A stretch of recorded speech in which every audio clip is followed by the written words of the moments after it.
Welcome to my channel, where human courage meets alien compassion and love is tested in the strangest corners of the galaxy. This story begins in a place neither heaven nor hell, a high-security orbital station where technology never failed, until it did. Part 1 begins when Ethan Cole, a human engineer assigned to the Galactic Transit Authority, steps into an elevator aboard Station Thaler. He's exhausted, his shift running long into the night, when suddenly the lights flicker and the machinery groans. Before he can react, the elevator stops mid-level, the hum of power dying into silence. Emergency systems fail to respond, and darkness swallows the space around him. Then, from the corner, a soft glow rises. A woman's silhouette with silver-blue skin, eyes like liquid light. She's an alien researcher from the upper decks, trapped just like him. Her name is Alara. Her voice is calm but trembling. "System failure," she murmurs. "Life support offline." As the hours pass, the oxygen thins and Ethan's breath turns shallow. He's dying, trapped with a stranger who watches him with eyes full of worry, and a secret she's afraid to reveal. Part 2 unfolds in silence, broken only by the sound of their breathing. Ethan grows weaker as the temperature drops. Alara kneels beside him, panic rising. Humans weren't meant for low-oxygen environments, and the elevator seals are too strong to break. She presses her hands against the walls, her skin glowing faintly with bioluminescence. "Don't move," she whispers. Her voice shakes not from fear but conflict. In her culture, the act she's about to perform is forbidden, a sacred ability meant only for her own kind. She turns toward him, her expression soft, torn between duty and instinct. "I can help you," she says finally, "but you must not tell anyone what I do." Ethan tries to speak, but his lips barely move. She cups his face gently, and the glow around her deepens. Then she reveals her secret. Her body produces a nutrient-rich biofluid that can sustain life, a rare adaptation of her species' healing nature. It's the reason her kind was once worshipped as divine. Part 3 deepens their connection. Ethan resists at first, embarrassed and weak, but she holds him with steady hands. "If you don't accept this," she whispers, "you'll die." Her tone is gentle but commanding, the way one speaks to a child who has forgotten how to trust. She offers him the shimmering liquid, its taste strange and sweet, filling his lungs with warmth. The color returns to his face, the fog in his mind clearing. "You saved me," he breathes. Alara smiles faintly, though her eyes betray exhaustion. "For now," she says softly. "But the more I give, the weaker I become." He looks at her then, not as an alien, but as someone willing to trade her strength for his life. The hours stretch into eternity, and in that small space between life and death, they begin to speak. Not of escape, but of each other. She tells him of her planet where light never fades, where compassion is law. He tells her of Earth, of oceans and laughter, of imperfection that still felt beautiful. Part 4 brings tenderness and tension. The air remains thin, but warmth begins to build, not from oxygen, but from the closeness they share. Alara's head rests on his shoulder, her breathing shallow. Ethan wraps his arm around her instinctively. "You shouldn't have done that," he says softly. "You risked your life." She smiles weakly. "And you think you wouldn't have done the same?" The glow from her skin fades to a dim pulse, and he realizes she's fading faster than he can recover. In desperation, he shares his own air with her, their breaths mingling, a silent rhythm of survival and something deeper. The walls around them might as well have disappeared. The galaxy could have fallen apart outside, and neither would have noticed. In that suspended moment, it wasn't about saving a life anymore. It was about sharing one. Part 5 is the storm before the calm. After long hours, rescue crews finally breach the elevator. The doors burst open, blinding light flooding the small chamber. Medics rush in, pulling Ethan away. He shouts for Alara, but she's limp in their arms, her glow dimmed to nothing. The alien medics whisper among themselves. Her kind should not have survived the transfer. He realizes then the price she paid. Days later, he wakes in the medical bay, healed, breathing easily again. But her bed is empty. The doctors tell him she's been moved to the recovery ward, but no one knows where. Rumors spread that the alien researcher was reprimanded for using her forbidden ability on a human. Yet every night, Ethan dreams of the way she smiled before the light faded. He begins searching the vast station, asking anyone who will listen. Weeks pass, until one quiet night, he hears a familiar voice behind him. Part 6 brings the story full circle. Alara stands at the far end of the docking bay, alive but changed. The glow in her skin is softer now, but her eyes still hold that same warmth. "They said you'd never stop looking," she says quietly. He crosses the distance between them without a word. She touches his hand, her fingers trembling. "I broke every law of my people for you," she whispers, "and I'd do it again." He takes her into his arms, their foreheads touching, the hum of starships echoing around them. "You didn't just save my life," he says. "You gave it meaning." In that vast, indifferent station, two beings from different worlds found something the galaxy could never regulate, love born from defiance and compassion. And as they watch the stars beyond the glass, they know that survival brought them together, but love will keep them alive. If you enjoyed this story of forbidden love and survival among the stars, don't forget to like, comment, and subscribe for more tales that explore the deepest connections across galaxies. See you in the next story, right here on my channel. The silence inside the elevator grew heavier with every passing breath, the air turning thinner and colder.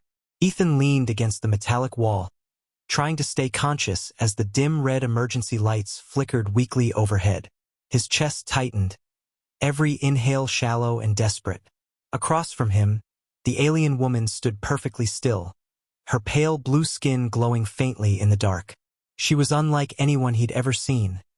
Tall, graceful, and otherworldly, her eyes reflecting the faint shimmer of dying power. When she finally spoke, her voice was soft but edged with worry. "Your body isn't built for this atmosphere," she said. "Humans burn oxygen too quickly."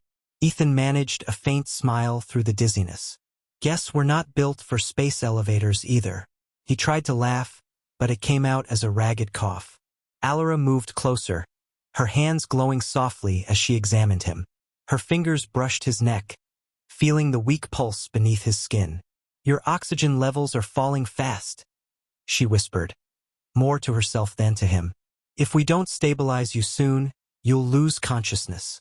Ethan's head fell back against the wall. "I'll be fine," he murmured.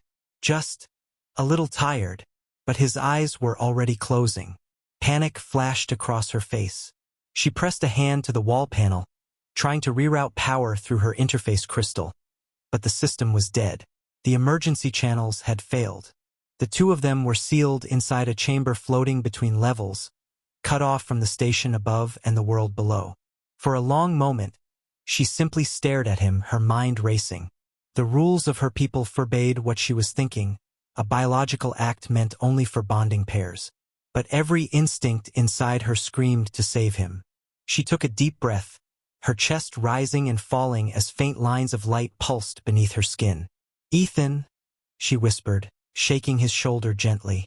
His eyes flickered open, unfocused and glassy. "What are you doing?"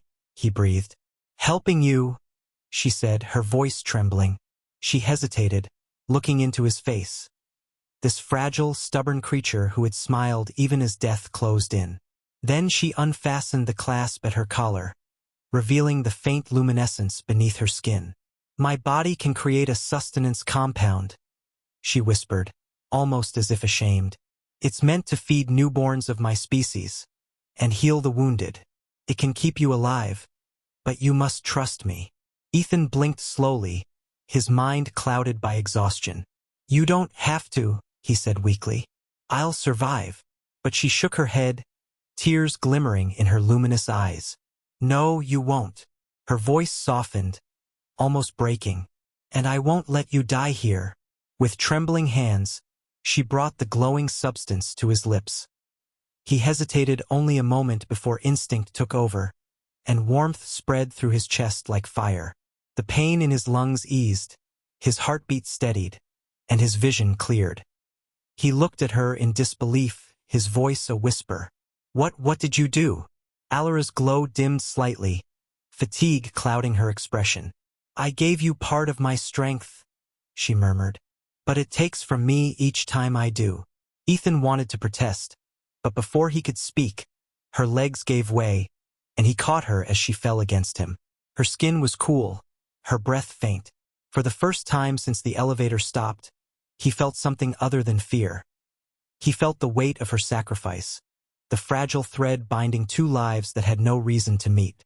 As he held her, the lights flickered again, and the faint hum of distant machinery teased their ears. Maybe help was coming, or maybe they were still alone between the stars.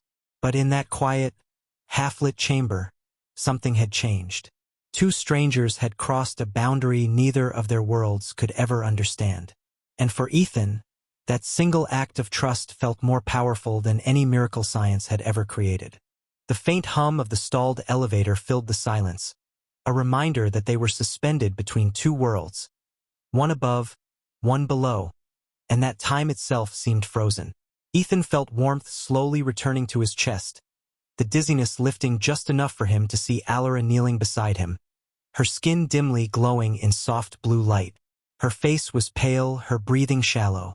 She had saved him, but it was clear the act had cost her dearly.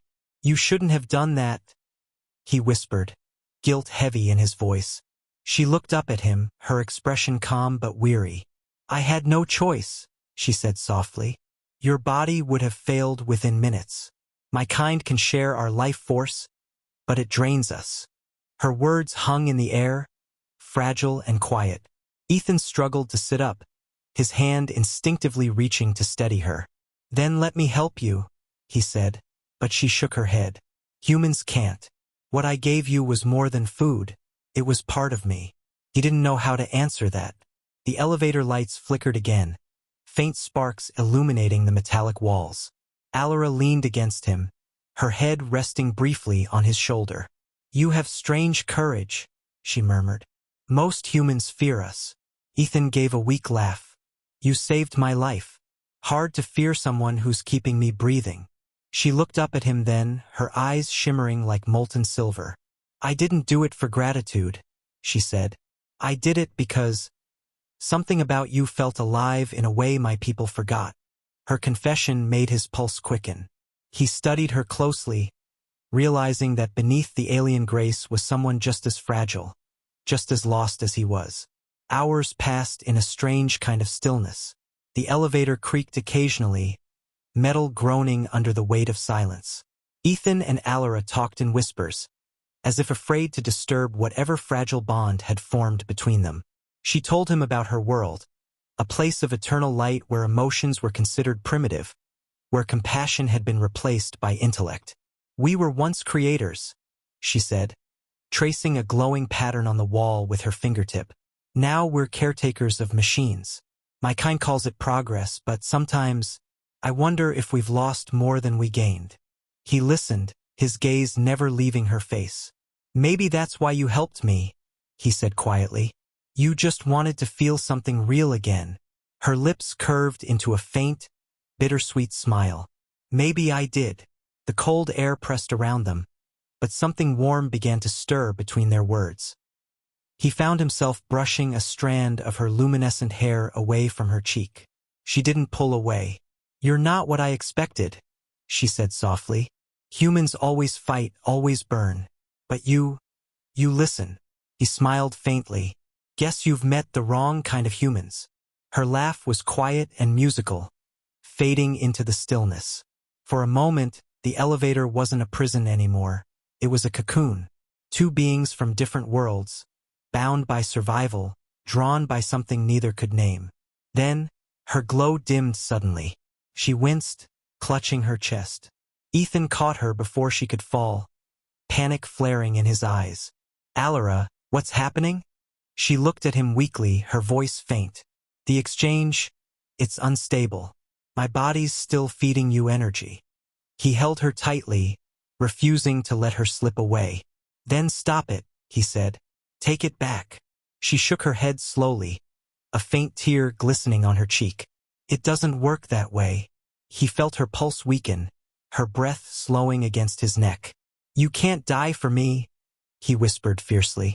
She looked up, eyes soft, glowing faintly even as her strength faded. "I'd rather die saving one life than live in a world that's forgotten what a life is worth." Her words left him silent. He tightened his grip on her hand, his heart pounding as the faint hum of the elevator deepened. Somewhere in the distance, a mechanical pulse restarted, systems coming back online. But in that suspended moment, none of it mattered. The galaxy outside could burn, and Ethan wouldn't have noticed. The only thing that mattered was the alien woman breathing faintly in his arms, the one who had given him her light, and in doing so, awakened something human in them both. The faint hum of life returning to the elevator filled the silence like a heartbeat. The lights flickered again, casting soft shadows across the walls, painting their faces in a trembling glow. Ethan held Alara close, his arm wrapped around her shoulders as she struggled to stay conscious. Her skin no longer shone with that gentle blue light. It pulsed faintly, as if every beat of her heart was costing her something. "Stay with me," he whispered, brushing his hand across her cheek. "You said I was strong, but you're the one saving us both." She smiled weakly, her voice barely more than a whisper. "Strength isn't only about survival. Sometimes it's about giving." Her words hit him like a knife wrapped in silk. He realized then that she wasn't just keeping him alive. She was teaching him something humanity had long forgotten: the meaning of sacrifice. As the minutes passed, the temperature rose slightly, and the air systems began to stutter back to life. Ethan could breathe more easily now, but Alara looked worse. Her glow had dimmed to a dull silver hue. He reached for her hand, feeling how cold it had become. "You're freezing," he said softly. "Let me help." He pulled her closer, wrapping his jacket around her slender frame. She looked at him, her eyes heavy but tender. "Humans are so strange," she whispered. "You fight for warmth even in death. My kind would just accept it." He shook his head, brushing her hair gently from her face. "That's why you needed to meet one of us. We don't give up, especially not on someone worth saving." The words lingered between them like a promise. Alara's lips parted slightly, her breath shallow. "Worth saving?" she repeated softly, as if testing the weight of the words. "You think I'm worth that?" He looked into her eyes, his voice low but steady. "You're the only reason I'm still breathing. You've given me life, Alara. I can't let you fade away now." She smiled faintly, and for a moment, her glow brightened again. He leaned closer, resting his forehead against hers, feeling the faint hum of her heartbeat through her skin. "Ethan," she whispered, "if I don't make it, promise me something." He tightened his hold on her, his voice rough. "Don't talk like that." But she continued, her tone soft, fragile. "Promise me you'll remember this. Not as survival, but as connection. Promise me you won't let the universe make you forget what this means." His throat tightened. "I promise." Their eyes locked, and the silence between them turned into something deeper, something electric. She reached up, her trembling hand brushing against his face, tracing the warmth of his skin. "So warm," she whispered. "You burn even when everything else dies." Her voice trembled, but there was peace in her expression. Slowly, he leaned in, drawn to her light like gravity itself. Their lips met, not in passion, but in need, in gratitude, in the fragile realization that two souls from different worlds could find meaning in the dark. The kiss lingered, soft and desperate, as if it was keeping both of them alive. When they finally pulled apart, the elevator trembled violently. The systems roared back online, lights flaring bright. Alara gasped softly, the glow in her chest flickering stronger. She looked around, her expression dazed. "They've restored the station grid," she murmured. "We're alive." Ethan laughed weakly, unable to stop the tears that slipped down his face. "You did it," he said. "You kept us both alive." But Alara shook her head, her smile faint but full of quiet pride. "No," she whispered. "We saved each other." She rested her head against his shoulder, closing her eyes as the hum of the elevator deepened. The doors began to move again, slowly sliding open. Beyond them was light, blinding, brilliant, the promise of the world waiting beyond the metal tomb. As rescue crews rushed forward, Ethan didn't let go of her hand. For all their technology, all their power, none of them would ever understand what had happened in that small, silent box between the stars. 2 lives, 1 breath, and a secret that had changed them both forever. The elevator doors slid open with a metallic hiss, flooding the chamber with white light. Dozens of rescuers in sleek environmental suits crowded the corridor, shouting commands, their boots echoing against the polished floor. Ethan blinked against the glare, still holding Alara's hand. She stirred faintly, her glow dim but steady. The rescuers rushed forward, separating them in a blur of movement. "Get him to medical, human subject showing signs of oxygen deprivation," one voice called. "And her containment protocols, she's not stable." Ethan tried to resist, his voice hoarse. "Don't touch her. She needs rest, not restraints." But they ignored him. The world spun as medics lifted him onto a stretcher, the chaos of alarms and voices blending into noise. The last thing he saw before the doors sealed again was Alara's face turning toward him, her eyes pleading silently before the corridor swallowed her from view. When Ethan woke, it was to the steady hum of a medical bay and the soft rhythm of his own heartbeat on a monitor. His lungs burned, his head heavy, but he was alive. He sat up slowly, blinking against the sterile white light. "Alara," he whispered. A nurse, startled, looked up from her console.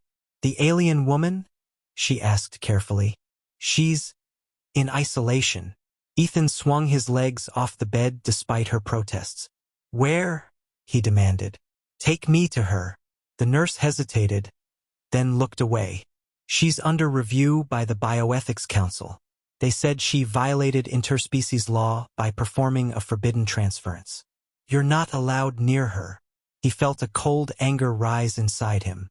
"She saved my life," he said quietly. "And they want to punish her for it?"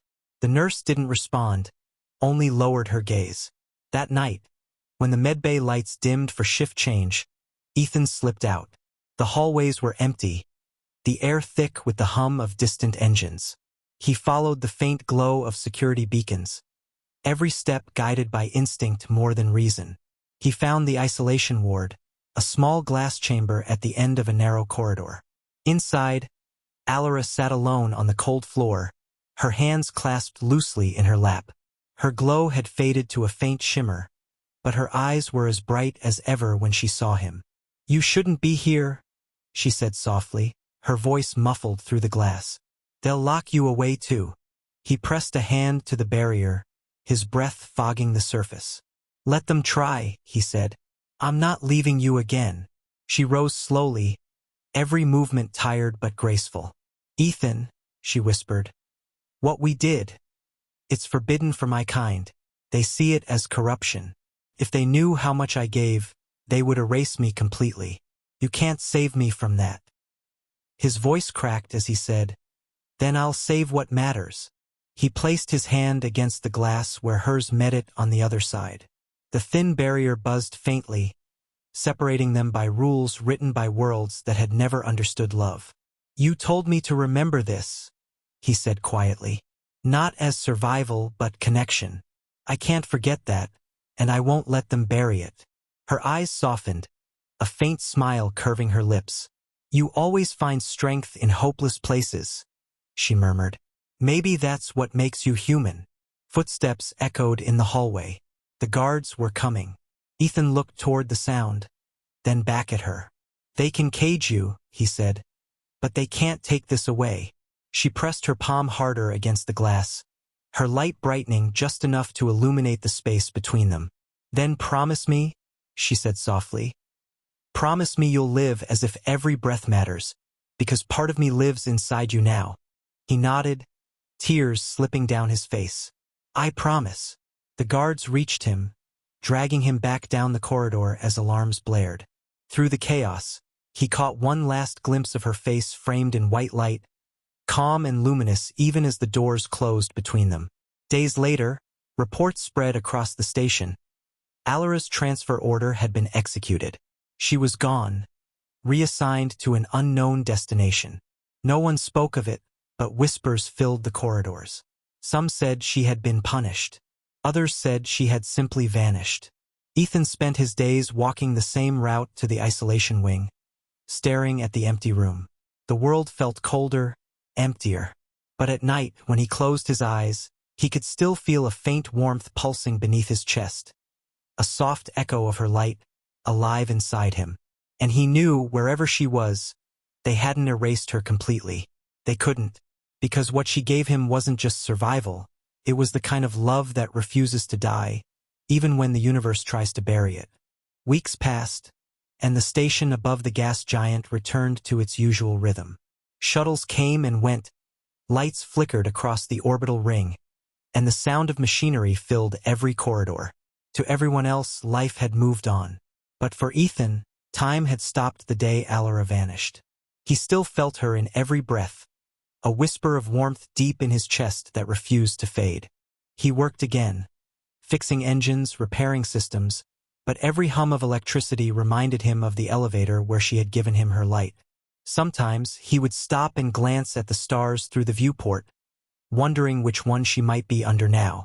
Her species had taken her away, erasing records, silencing names, but they couldn't erase memory.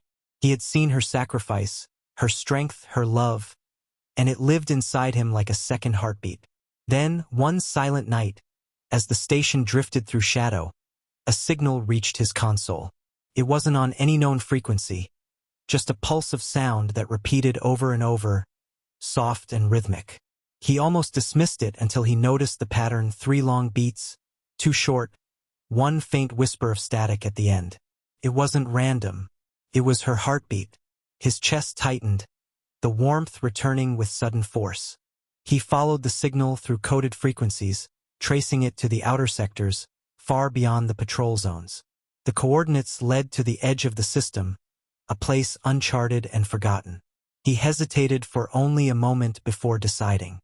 He left a resignation notice on his station post, packed a single case, and boarded a small service craft bound for the unknown. The journey through the void was long and quiet. As the ship drifted beyond the last beacon, the stars grew brighter, sharper, until one began to pulse in a familiar shade of blue. When he entered orbit, the scanners registered something impossible. A planet hidden within a dense cloud field, cloaked in electromagnetic silence. He descended through the haze, and when the clouds broke, his breath caught. The surface shimmered with silver seas and glowing forests, a living world untouched by war or greed. His ship landed softly on a luminous plain, and the air itself seemed to hum with faint energy. Then he saw her, standing at the edge of the clearing, her silhouette bathed in pale light. Alara. Her glow was stronger now, her form radiant, her eyes warm with something that made his heart ache. She smiled as he stepped toward her, disbelief and relief colliding in his chest. "You found me," she whispered. "You weren't supposed to." He laughed softly, unable to stop the tremor in his voice. "You should know by now I don't follow rules." She reached for his hand, her touch familiar, electric. "They exiled me," she said quietly. "They called it contamination. But I'm not sorry." He took her in his arms, pulling her close, his voice shaking. "Neither am I." For a long time, they said nothing, just held each other under the alien sky while the twin moons rose over the horizon. The air around them shimmered, their lights blending, human warmth and alien glow becoming one. Years later, explorers would discover the hidden world at the edge of the galaxy. They'd find signs of life, traces of hybrid growths never seen before, and records of a small dwelling where 2 beings lived in harmony far from civilization. Some said they had built a home there, planting gardens that glowed under starlight, raising creatures that breathed both oxygen and light. Others said they simply disappeared into the forest one night, leaving behind only silence and a faint pulse of blue energy that never dimmed. But those who listened carefully claimed to hear it, a soft rhythm echoing through the wind, like 2 heartbeats beating as one. And so the legend lived on, of a human who survived on an alien's love, and of an alien who defied her world to save him. Their story wasn't one of survival anymore. It was one of rebirth, of two souls who proved that love could bridge even the coldest distance between the stars. If you felt their connection, if their story moved you, don't forget to like, comment, and subscribe for more tales of forbidden love, sacrifice, and destiny among the stars. See you in the next story, right here on my channel.